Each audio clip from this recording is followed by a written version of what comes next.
Welcome to all the aspirants. நாம இன்னைக்கு 30th and 31st December current அஃபேர்ஸை பார்க்க போறோம். செஷனுக்குள்ள போற முன்னாடி நேத்துக்கான ஜிகே கொஸ்டின் பார்த்துடலாம். சொராவ் மற்றும் சரலாம் கை எந்த மாநிலத்தின் நடனம்? மிசோரம். சாங்சாங் மற்றும் கைவா எந்த மாநிலத்தின் நடனம்? நாகாலாந்து. ருக்மர் நாச்சா மற்றும் கோட்டி பூவா எந்த மாநிலத்தின் நடனம்? ஒடிசா. கிக்லி மற்றும் ஜிந்துவா எந்த மாநிலத்தின் நடனம்? பஞ்சாப். ராஜஸ்தான் மாநிலத்தில் இருக்கக்கூடிய பழங்குடியினர் டமரியா, கங்கா, பட்டேலியா. எம்ஜிஆர் 1988ஆம் ஆண்டு பாரத ரத்னா விருது வாங்கியிருக்காரு.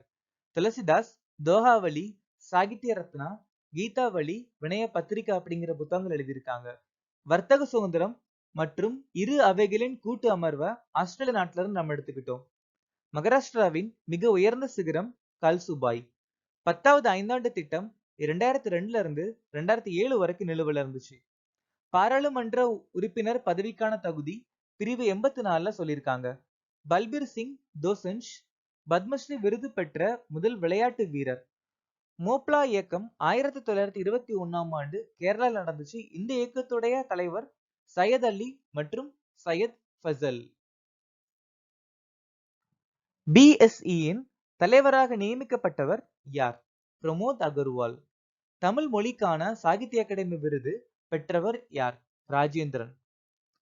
ராஜசேகரன். எந்த விமான நிலையத்திற்கு மகரிஷி வால்மீகி விமான நிலையம் என்று பெயர் மாற்றம்? அயோத்தி விமான நிலையம். இந்தியாவின் முதல் ஹிமாலயன் ஏர் சஃபாரியை அறிமுகப்படுத்திய மாநிலம் எது? உத்தரகாண்ட். எந்த நாள் நல்லாட்சி தினமாக அனுசரிக்கப்படுகிறது? டிசம்பர் 25 அடல் பிகாரி வாஜ்பேயியுடைய பர்த்டே. ராஜஸ்தான் சட்டப்பேரவையின் சபாநாயகராக தேர்ந்தெடுக்கப்பட்டவர் யார்? வாசுதேவ் தேவனானி.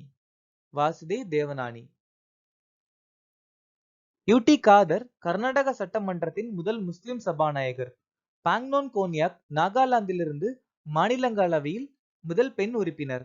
பிரமிளா மாலிக் ஒடிசா சட்டசபையின் முதல் பெண் சபாநாயகர். ரேவந்த் ரெட்டி தெலுங்கானா முதல்வர். லால்துகோம் மிசோரம் முதல்வர். மோகன் யாதவ் மத்திய பிரதேச மாநிலத்துடைய முதல்வர். விஷ்ணு தியோ சாய் சத்தீஸ்கர் முதல்வர். பஜன்லால் சர்மா ராஜஸ்தான் மாநிலத்துடைய முதல்வர். தேசிய எரிசக்தி பாதுகாப்பு விருது 2023இல் மாநில நியமிக்கப்பட்ட ஏஜென்சி பிரிவில் முதலிடத்தை பிடித்த மாநிலம் எது? கர்நாடகா மாநிலம் இந்த தேசிய எரிசக்தி பாதுகாப்பு விருதுல முதலிடத்தை பிடிச்சிருக்காங்க.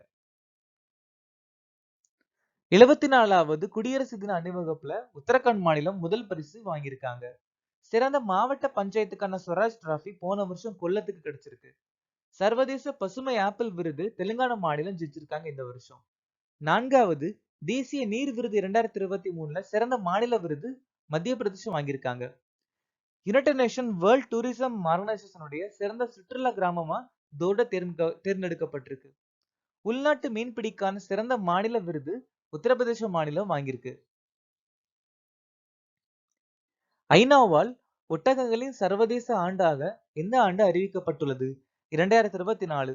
அதாவது இந்த வருஷம் சர்வதேச ஒட்டகங்களின் ஆண்டா ஐநா அறிவிச்சிருக்காங்க. 2ஆம் உலக போரில் இந்திய ராணுவத்தின் பங்களிப்பை கௌரவிக்கும் வகையில் விசி யஷ்வந்த் காக்டே சண்டை நினைவகத்தை இத்தாலி நாடு அறிமுகப்படுத்தியிருக்காங்க. எத்தோப்பியா நாடு அம்ஹாரால ஏற்பட்ட மோதல் காரணமா அவசர நிலை பிரகடனம் அறிவிச்சிருக்காங்க. லூயிஸ்வில்லி நகரம் செப்டம்பர் 3ஆம் தேதிய சனாதன தர்ம நாள அறிவிச்சிருக்காங்க. கெலாக்சி லீடர் அப்படிங்கிற கப்பலை செங்கடல்ல ஏமனின் ஹவுத்தி கிளர்ச்சியாளர்கள் கடத்தியிருக்காங்க. இஸ்ரேல் நாடு லஷார் இ தைபா அப்படிங்கிற பயங்கரவாத அமைப்பா அறிவிச்சிருக்காங்க. எந்த நாள் தேசிய நுகர்வோர் உரிமைகள் தினமாக அனுசரிக்கப்படுகிறது? வருஷந்தோறும் டிசம்பர் 24 நம்ம தேசிய நுகர்வோர் உரிமைகள் தினம் அனுசரிக்கிறோம். அதுவே மார்ச் மாசம் 15ஆம் தேதி நாம உலக நுகர்வோர் தினம் நம்ம அனுசரிக்கிறோம். டிசம்பர் 7 சர்வதேச சிவில் விமான போக்குவரத்து தினம், ஆயுதப்படை கொடி நாள். டிசம்பர் 9 சர்வதேச ஊழல் எதிர்ப்பு தினம். டிசம்பர் 10 மனித உரிமைகள் தினம். டிசம்பர் 11 யுனிசெஃப் நாள், சர்வதேச மழை தினம். டிசம்பர் 16 விஜய் திவாஸ். டிசம்பர் 18 சர்வதேச புலம்பெயர்ந்தோர் தினம், சிறுபான்மையினரின் உரிமை தினம். நிமோனியா தடுப்புக்கான சான்ஸ் பிரச்சாரத்தை எந்த மாநிலம் தொடங்கி உள்ளது? இந்த பிரச்சாரம் மணிப்பூர் மாநிலம் ரீசெண்டா தொடங்கியிருக்காங்க. எதுக்காகன்னு கேட்டா, இந்த நிமோனியா காரணமா நிறைய பேர் இறந்து போறாங்க. அதுக்கான ஒரு திட்டம் தான். இந்த சான்ஸ் அப்படிங்கிற திட்டத்துடைய முழு பெயர் சமூக விழிப்புணர்வு மற்றும் நிமோனியாவை நடுநிலையாக்குவதற்கான நடவடிக்கை. இப்ப மணிப்பூர் மாநிலத்தை பத்தி பார்க்கலாம். சக்காவ் ரைஸ், ஹத்தேப் மிளகாய், தமங்கலம் ஆரஞ்சு இந்த 3 பொருளுக்குமே புவிசார் குறியீடு கிடைச்சிருக்கு. வாய்ங்கன் சுப்போ மற்றும் சில்காருக்கு இடையே முதல் பயணிகள் ரயில் சேவை அறிமுகப்படுத்தியிருக்காங்க மணிப்பூர் மாநிலம். பௌமை மக்கள் வாழும் பகுதிகளை போதைப் பொருள் இல்லாத பகுதியை அறிவிச்சிருக்காங்க.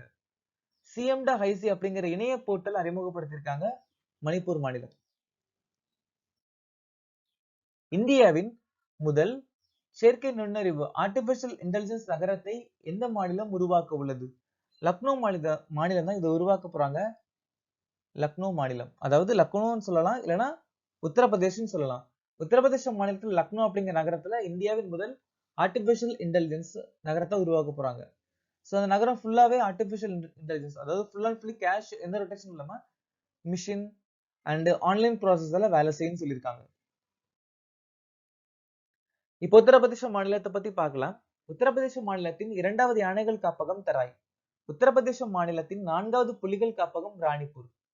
2030 ஆண்டுக்குள் அரசு துறையில் 100% மின்சார வாகனத்தை எட்ட இலக்க நிர்ணயம் பண்ண முதல் மாநிலம் உத்தரப்பிரதேஷ். குழந்தைகளுக்கான டிஜிட்டல் ஹெல்த் கார்டு அறிமுகப்படுத்திய முதல் மாநிலம் உத்தரப்பிரதேஷ். கங்கை டால்பினா மாநில நீர்வாழ் விலங்கு அறிவிச்சிருக்காங்க உத்தரப்பிரதேஷ். பிரசோபாத் சந்திர நகர், அதாவது பிரோசாபாத் அப்படிங்கிற இடத்த சந்திர நகர் அப்படின்னு பேர் மாற்றம் பண்ணியிருக்காங்க உத்தரப்பிரதேஷ் மாநிலம்.